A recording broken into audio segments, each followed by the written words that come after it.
So in this problem, we are going to be working on writing a function in a vertex form. So let me share my screen so we can do this problem. Writing an equation in a vertex form, we need to know the vertex form, which is y equal to a x minus h getting square plus k, where h and a k will be your vertex. Method we're going to be using is completing the square. So let me write out the equation first. Y equals to x squared plus 6x plus 1. So first what we're going to do is, to the completing the square, we're going to move this one over to the other side, but we're going to pretend that y is not there. So I'm going to just write it as a 0 equals to x squared plus 6x plus 1. And then I'm going to subtract the 1 over to the other side. So negative 1 equals to x squared plus 6x.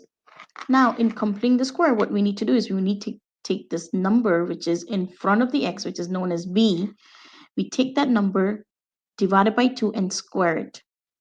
And we do that on both sides of the equation.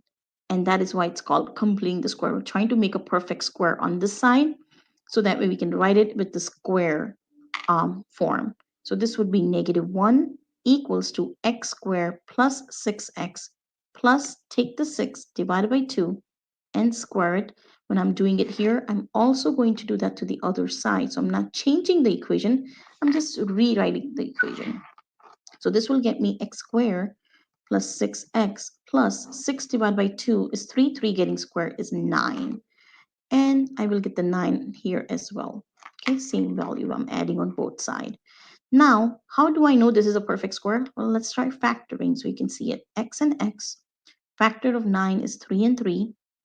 And when I put a plus sign, because I already have plus sign here in the center and also in front of the c, so I'm going to have both plus sign.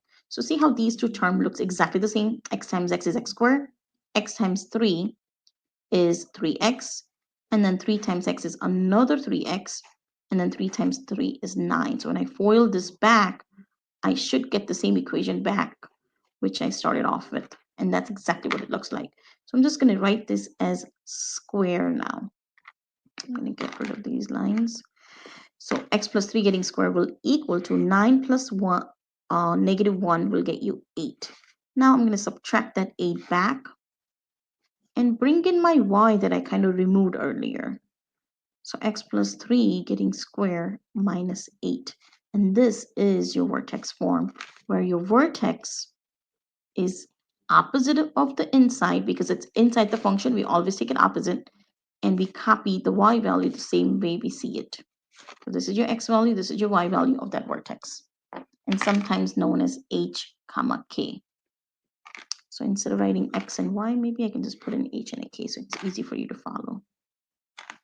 So this is the vertex form using completing the square.